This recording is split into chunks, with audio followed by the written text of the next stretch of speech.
he hasn't dated any woman over the age of 25. Seriously. Even in his longer lasting relationships, as soon as his girlfriends reach his idea of an expiry date, they get the boot. While he has been linked to Naomi Campbell and Rihanna, who were older than the age limit at the time, they never officially dated. The women part of the ex-girlfriend club are not just your everyday beauties. All of Leo's ex-girlfriends are supermodel gorgeous. The ranks include Bar Raffaelli, Blake Lively, Kelly Rohrbach, Nina Agdal, and more recently, Camilla Morrone.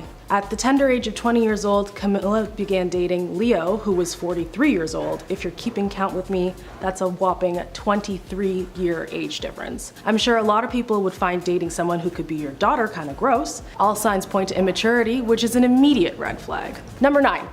All of Leo's ex-girlfriends look the same. Young blonde beauties are purely Leo's type, but when you put all the photos together, you can barely tell them apart. His most recent ex, Camila, probably looks the least like the prototype as a brunette, but when Leo first set his sights on her, she was, you guessed it, blonde. As the all-knowing minds of the internet suspect that the standard was set by Giselle, who he dated until she was the ripe old age of 23 years old. If you dig a little deeper into his dating history, it's clear that he was always into the blondes, even in the early 90s, but dating the same type of women and replacing them as soon as they reach an age limit seems really sketchy. Number 8. He takes all of these girlfriends to the same island for vacations. The evidence that Leo is a creature of habit in his relationships is overwhelming on this one. It might even be considered an orange flag if it was anyone else, but considering the strict dating standards he sets on his partners, why wouldn't he take them all to the exact same island for getaways? This island is incredibly private and Leo clearly loves it there. So much so he's actually recommended it to President Obama. The former president supposedly said, "If Leo recommends a place, I listen." And if Leo has been able to come here on several different occasions with different girls and not a single photo has come out, that's where I need to go. Number 7. The judge issue. Like many celebrity couples, Pitt and Jolie opted to hire their own judge to increase their privacy in the divorce proceedings. But that became yet another point of contention for the former couple when Angelina fought for their judge to be disqualified from the case. She scored a major victory point in the divorce when the California Appeals Court agreed with her that Judge John W. Aldercoke didn't sufficiently disclose prior business relationships with Brad's attorneys and considered that a conflict of interest. Angelina was actually able to prove that the private judge that Brad had advocated for failed to disclose the cases that revealed a close relationship between the judge and her ex-husband's legal team. On their part, they were quick to deny any impropriety and pointed out that Judge Aldercoke actually officiated the couple's wedding, but the District Court of Appeal felt that it was an ethical breach and doubted the judge's ability to be impartial.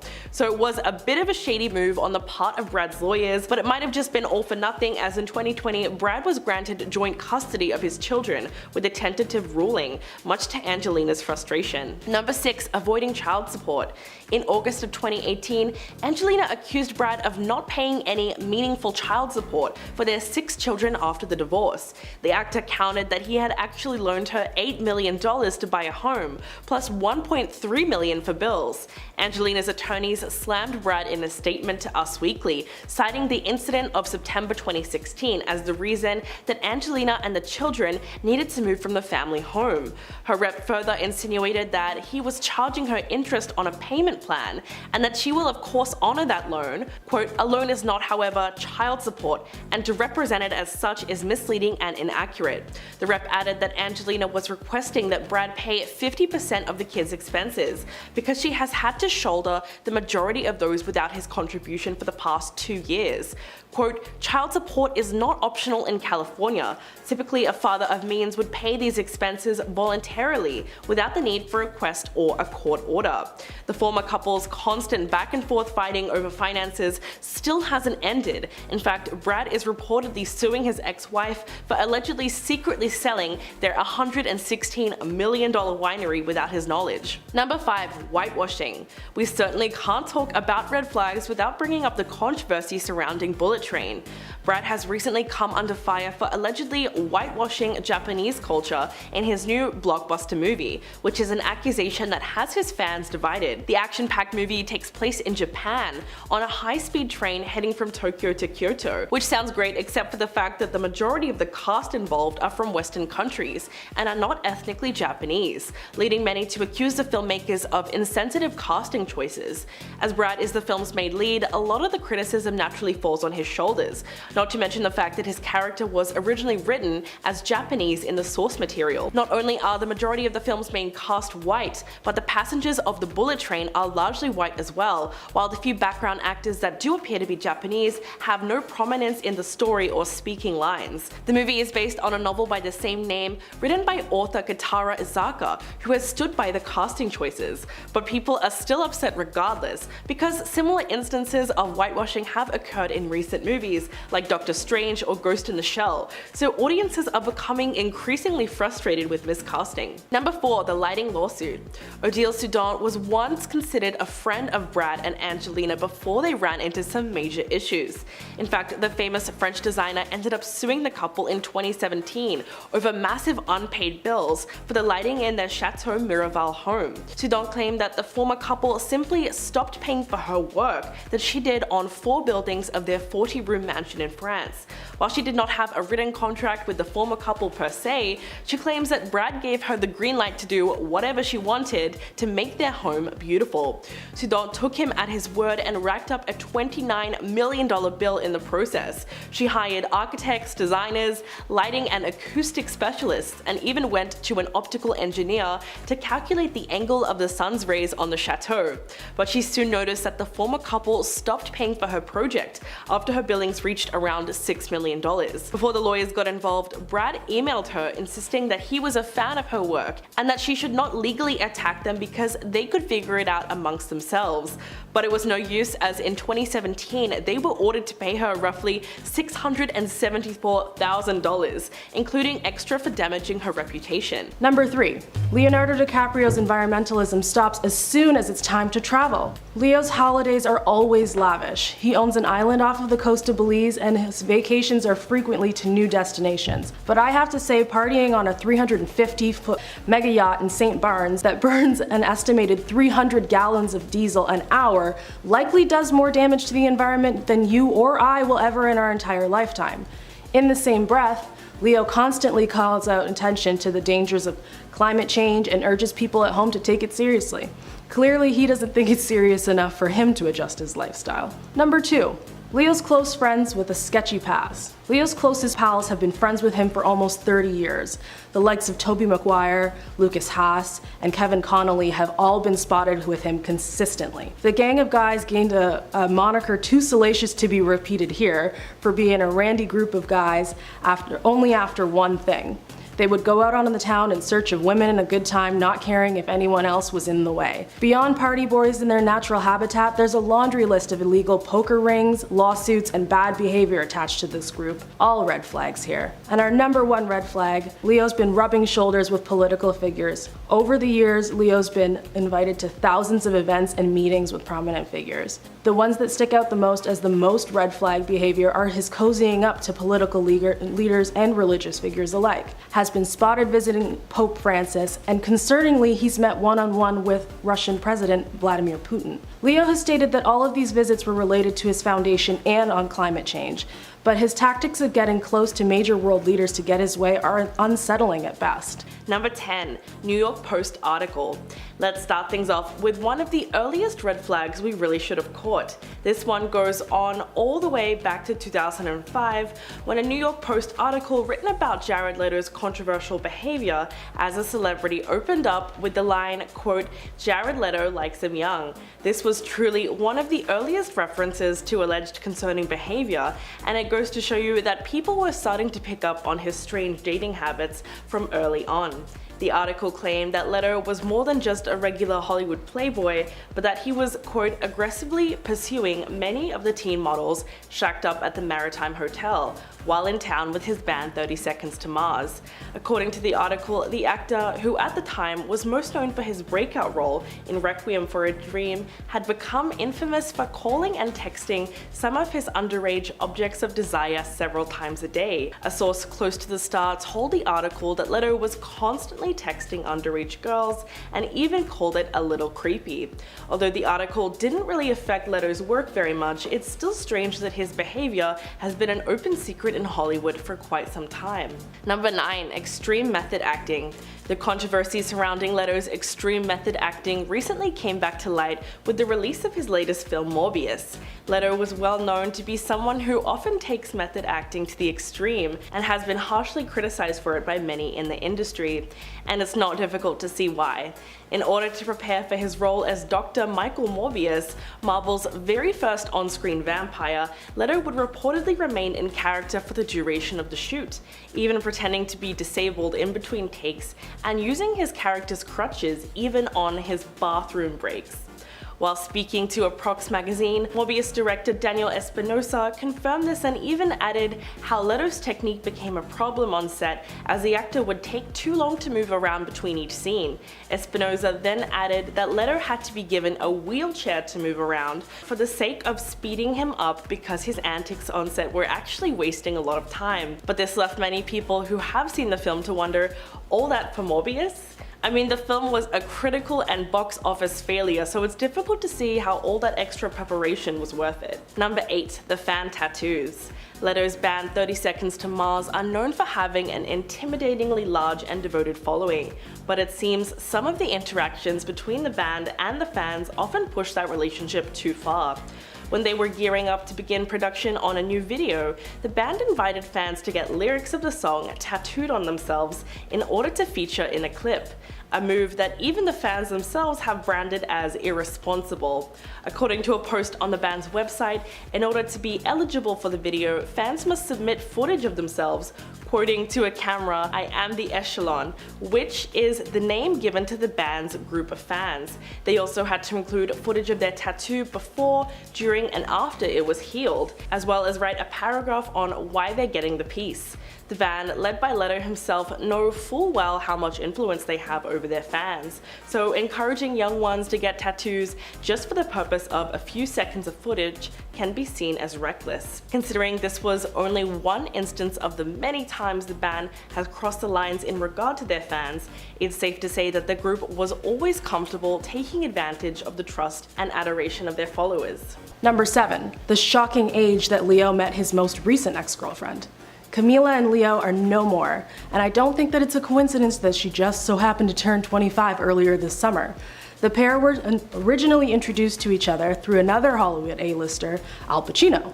Here's where it gets sketchy though. Leo met her when she was 10 years old and he was in his early 30s. Gross. Camila's Al Pacino's stepdaughter. While we don't know how well they knew each other at the time, hopefully it was just a meeting in passing, but it's shocking to think about.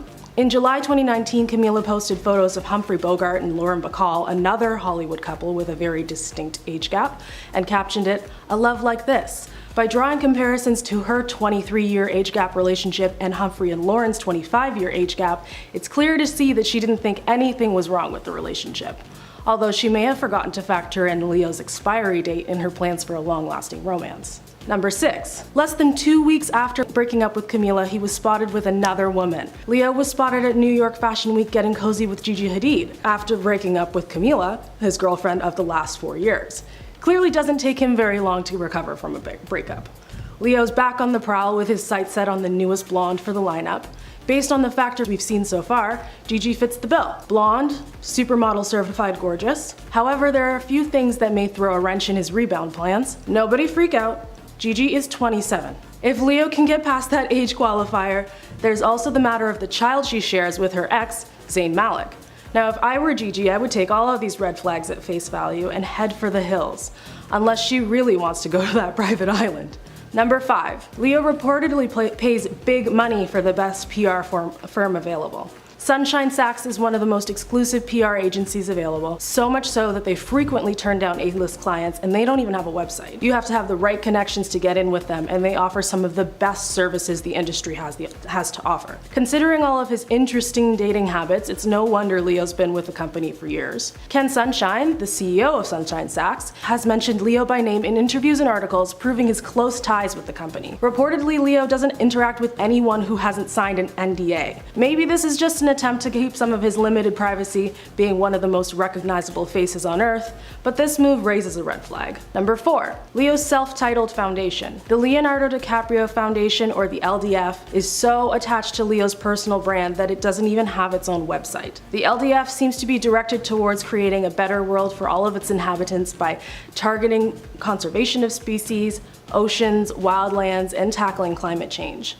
All of this seems great, but in 2016, the foundation was target of a complaint from the US Department of Justice. It seems one of the donations made to the LDF directly linked to one of the largest embezzlement cases the planet has ever seen, $3 billion large.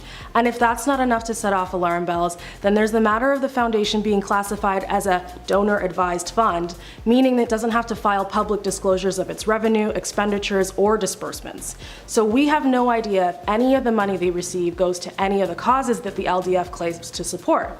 Their charitable galas are held in Saint-Tropez.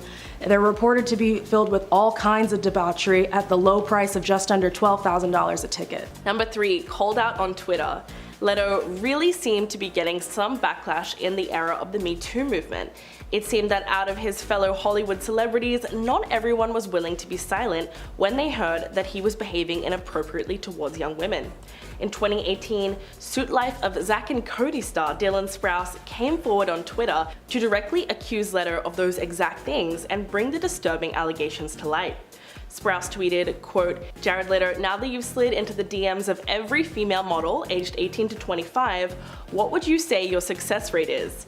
As you would have predicted, the tweet totally blew up and many people were happy he was finally getting called out. The situation quickly escalated when Guardians of the Galaxy director James Gunn tweeted the following as an answer to Sprouse's initial tweet. "He starts at 18 on the internet?" Although the tweet has since been deleted, many users managed to grab a screenshot beforehand and notes that this was not the first time Gunn tried speaking about Leto's predatory behavior either. In fact, in June of 2015, the director reportedly did a live stream on the video app Periscope in which he made similar remarks about the actor's habits of sleeping with people that are.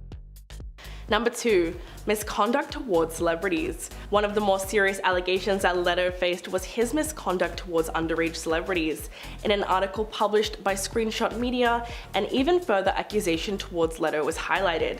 The more recent backlash for the actor began after he was posing with pop star Olivia Rodrigo at the Grammy Awards and quickly came under fire on social media after users noted the string of allegations against Leto, including accusations that he constantly harassed young women and started a cult with his band 30 Seconds to Mars.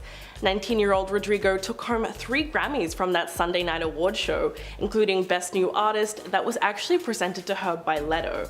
At the show, Rodrigo and Leto posed together for a few now viral photos, one showing them shaking hands and one showing Leto's hand on Rodrigo's waist. Twitter users criticized the show's decision to invite Leto to present given the current allegations. They also pointed out the fact that she is in the same age group as the other alleged victims that have come forward about Leto. Number 1. Underage fans. Leto allegedly has a tendency to not only target underage models and celebrities, but also his own underage fans. A now deleted article by Evangeline Van Houten titled Another Cosby, a reminder that several women have accused Jared Leto, highlighted one of Leto's super young fans and their alleged experiences of sleeping with the actor. In fact, a number of victims, all underage, described the same scenario with Leto, and some of the allegations even suggested that the singer acted despite a lack of consent or continued even when asked to stop. One account stated, quote, "He never asked me if I was ever okay or comfortable with anything he wanted to do, simply because he is not the person to care." The actor slash frontman once told Entertainment Tonight that he's found fans asleep in his bed. The strange comment has left many to wonder just how it is that they got there in the first place. But most troublingly, despite all the allegations now surfacing against Leto, they have yet to make any real impact upon his career or his ability to work in Hollywood. Number 10. The open relationship. After reports swirled that Brad Pitt was dating German model Nicole Putarowski, who looks a little bit like a younger version of Angelina, the world was set into a tailspin. But fans were a little bit confused when they found out that the model was already married to a much older man named Roland Mary, a German restaurateur who's 41 years her senior.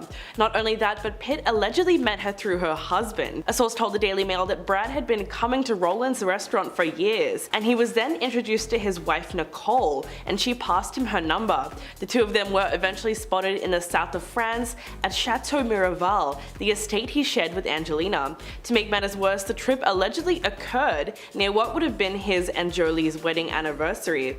But however scandalous the relationship was, it was always a little ambiguous as to whether there was any cheating involved, especially considering that Nicole is quite philosophical about the whole open marriage deal, and her husband seemed alright with the arrangement. So was the whole thing a little bit strange? Yes, but not necessarily wrong. Number 9. The foundation scandal. After Hurricane Katrina, Brad Pitt's Make It Right Foundation built 109 eye-catching and affordable homes in New Orleans for a community where people were displaced by the damage since 2005. But according to Pop Science, the vast majority of the homes are riddled with construction-related problems that have led to mold, termites, rotting wood, flooding, and although some of the structures are not yet a decade old, out of all the homes built, only 6 reportedly remain in reasonably good shape to this day. Most either have had partial repairs or have been completely renovated because of structural problems, with at least 6 houses totally boarded up and abandoned. As a result, in 2018, Brad and his foundation were hit with a class action lawsuit alleging that the homes they built were structurally unsound, with faulty foundations, electrical issues, and some with incorrectly installed gas meters, putting their homes at risk of gas leaks and explosions. The actor took credit for launching Make It Right in 2007, serving as its public face for years, but when his lawyers argued that he could not be sued over the developmental failings, a judge ruled that the movie star would remain a defendant because of his role as the organization's founder and chief fundraiser. Number 8. Dissing Jennifer Aniston. Jen told Vanity Fair in 2005 that while she doubted her ex-husband was deliberately malicious, she explained that when it comes to Brad, there's a sensitivity chip that's missing. That might just be true when you look at his Parade magazine interview in 2011. The actor gave a rather unflattering description of his life and marriage with Jen. Brad felt that he wasn't living an interesting life, and in the 5 years that he was with the Friends star, he was trying to pretend the marriage was something it wasn't. Quote, "I started getting sick of myself sitting on the couch holding a joint hiding out. It started feeling pathetic. It became very clear to me that I was intent on trying to find a movie about an interesting life, but I wasn't living an interesting life myself. I think that my marriage had something to do with it." To make matters worse, when asked about life with Angelina in comparison, he admitted that he was finally a satisfied man. After receiving backlash for the interview that was basically insinuating that Jen was boring, Brad had to do some major damage control and went on to clarify his comments. Quote, "It grieves me that this was interpreted this way. The point I was trying to make is not that Jen was dull, but that I was becoming dull to myself and that I am responsible for." So at least he was able to clear that up because it probably hurt Jen quite a lot. Number 6. Scamming fans. Another way the band's following resembles a real-life cult is all the money. Not only did the 2019 event fuel the conspiracy theories of the actor leading a cult, but the huge prices for these cult-like getaways also sparked further controversy as Leto came under fire for taking advantage of his power and influence to get money out of his young fans. A separate retreat in Malibu that same year charged fans a whopping $999 to camp outside for 2 nights with tents that they themselves had to provide and no other supplies included. I mean, the cheapest available option for a solo room was $6,499 for a VIP experience, or whatever that means. That's not the only event that fans had to shell out exorbitant amounts of money to pay for. There have been claims that the rock band has charged fans as much as $900 for meet and greet sessions, according to one blogger who allegedly attended such an event in 2013. Just as a little comparison, Rihanna only charged $116 in 2015, and Taylor Swift has always made it a point to make her meet and greets free. But their dedicated fans don't really seem to mind the high price tags, because so many posted on Twitter about it afterwards and said that although the price was a little bit overboard, the experience was ultimately worth it. I find that really hard to believe. Number 5. Joker mayhem. Several other actors who have shared the screen with Leto have famously spoken up about what it was like working alongside the bizarre actor. Like in 2016, when Leto found himself the subject of yet another controversy due to his strange and uncomfortable methods of preparing for his role as the Joker in the Suicide Squad. It seems like the actor has really built a reputation of being difficult to work with because he just takes it too far when preparing for a role.